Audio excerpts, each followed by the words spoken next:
Tá. Não é nem um pouco suficiente. Vamos, então, aproveitando que a gente voltou um pouquinho para o Brasil, então, vamos ver o quão rápido, vamos ver o tanto que você tem para falar disso, tá? Em que medida Lula 3 é pior que Lula 1 e 2, cara? Em que medida? Tipo, assim, eu suponho que tu tá decepcionado com Lula 3. É aquele negócio, desapontado, porém não surpreso. Tá ligado? Uhum. Mas, cara, assim, honestamente, dava pra esperar coisa muito diferente pra valer? Porque, assim, quando a gente fala que o PT é de esquerda, a gente só quer dizer que o PT é mais à esquerda que o PSDB, por exemplo, né? Mas não que ele necessariamente... Sim. Então, não é tanta surpresa assim que ia ficar mais ou menos a mesma coisa, não é? Eu acho que não existiam expectativas de que fosse ser implementado o Soviete Supremo no Brasil. Né? Eu acho que a gente não carregava essas ideias. Até porque foi exatamente isso que tu falou da outra vez lá com relação às expectativas. Mas e agora, quase chegando às próximas... Um ano e meio depois, né, as minhas previsões se mostraram... Não vou dizer acertadas, porque eu acho que seria falta de humildade. Se mostraram ali tendenciosas pro que está acontecendo.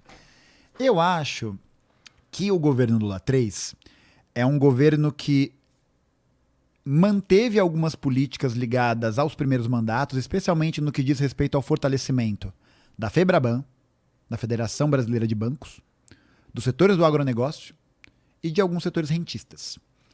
No Lula 1 e Lula 2, houve uma movimentação para um processo de valorização do salário mínimo e da inserção da classe trabalhadora mais marginalizada ali e tal, muito pobre, a esse mercado de consumo, né? A ter uma vida digna, e isso foi importantíssimo. Especialmente a questão da valorização do salário mínimo. Isso é muito importante, porque foi essa valorização que permitiu que a classe trabalhadora pudesse ter melhores condições de vida. Uhum. O projeto nunca foi socialista em nenhuma medida, em nenhuma escala. Nenhuma. Hoje, nem mesmo esse compromisso com esses grupos mais marginalizados atualmente, como são as famílias que ganham até 2 salários mínimos, é atendida pelo governo. Ou é atendida de maneira muito superficial e de maneira muito pontual.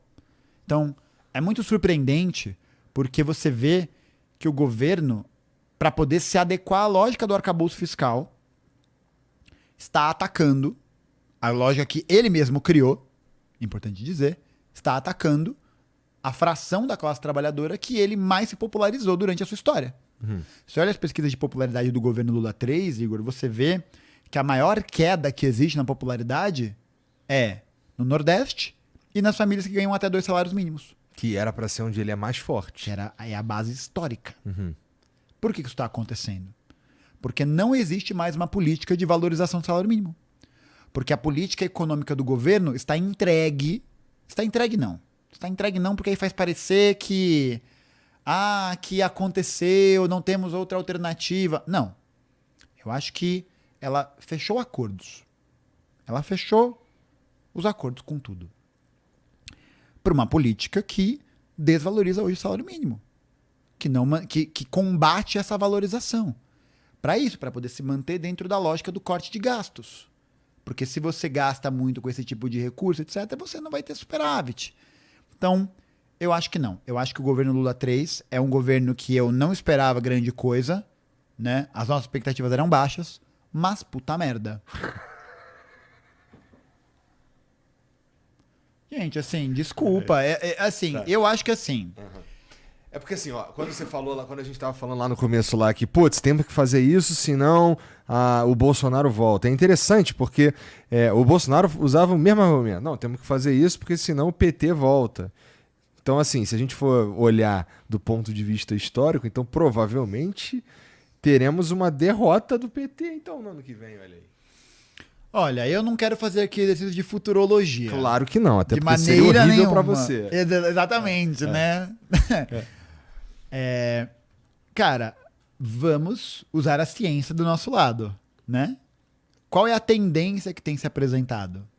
Queda de popularidade acentuada De novo, a lógica do arcabouço fiscal não vai ser resolvida via arrecadação. Vai ter mais corte. Vai ter mais corte. Você que está ouvindo esse programa, você vai presenciar mais cortes no orçamento. E você vai presenciar também o orçamento público sendo direcionado para pagamento de rentista que compra título da dívida pública. Taxa Selic a 15% ao ano é uma abominação. É uma abominação. Porque ela é... O Brasil é um paraíso fiscal. Na prática, uma taxa Selic a 15% ao ano, ela faz com que a gente faça mais sentido o cara que tem dinheiro manter o dinheiro lá guardado e rendendo do que investindo e criando emprego, por exemplo. Claro. Óbvio. Um dos grandes erros... Quem falou isso foi um idiota, tá? Então, assim, não é muito difícil de... Tô rindo com respeito. Tá, mas, com profundo respeito. Tá bom. Eu acho que essa é, inclusive, uma das avaliações equivocadas que algumas pessoas de esquerda fazem, de que existiria um setor da burguesia brasileira que é rentista e um outro setor que não é. E eu acho que não. Eu acho que a burguesia brasileira toda está integrada nesse mesmo grupo de interesses. Título da dívida pública e agronegócio. Os dois negócios aqui selados. Então eu acho que nessas condições de corte de orçamento, elevação da taxa Selic, perda das condições de vida, piora da qualidade da condição de vida, e você não tem um movimento, de novo, que pudesse voltar esse ímpeto para as ruas, né? Tipo isso, não adianta chamar o ato uma vez por ano. Não adianta chamar e achar que isso vai fazer milagre. Ah, ninguém veio. Jura, Sherlock? Tá ligado? Tipo, parece que você é burro, cara. Parece que você é burro ou mau caráter. É uma das duas coisas, porque inocência me parece difícil. Então, sem mobilização, sem indexação de valorização do salário mínimo, crescimento da Selic, diminuição do serviço público, a galera tendo informalidade crescendo cada vez mais, quase metade da força de trabalho brasileira está na informalidade, insegurança jurídica. Qual que é a tendência?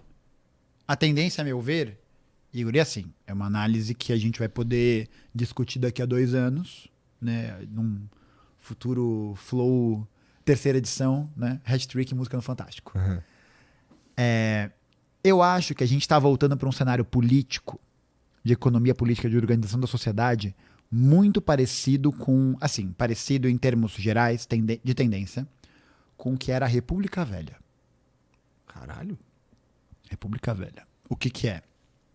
Caralho. Toda a economia política ligada a uma lógica de exportação, 100%. E aí, as políticas que existiam na República Velha, a política dos governadores, convênio de Taubaté, comissão verificadora de poderes, todas essas estruturas funcionando para manter esses grupos nesse poder. E a nossa força de trabalho, nossa classe trabalhadora, em empregos que, se não estão submetidos a essa lógica de produção do grande capital, são empregos de baixíssima rentabilidade, de baixíssima segurança jurídica. Qual que é hoje a perspectiva de futuro que um jovem periférico tem tendencialmente no Brasil? Virar o quê? Fazer o quê? Virar empreendedor? Virar pequeno empresário? Num mundo em que as grandes corporações, os grandes monopólios, evidentemente, engolem os pequenos empresários. É isso que acontece. Você que é empresário, né, que é pequeno empresário que está escutando esse programa, sabe disso. Sabe que enquanto a grande empresa vai ter isenção fiscal, isenção tributária, um monte de perecoteco, o cara que tem uma oficina, o cara que tem uma gráfica, ele tem que pagar 1 trilhão de tributos. É burocrático pra caralho. Não consegue tomar um empréstimo. Não consegue fazer nada. Pra quê? Pra ele ser engolido pelo grande capital. Então, uma realidade onde a classe trabalhadora não tem perspectiva de crescimento, de melhoria de vida. Que você tem uma desvalorização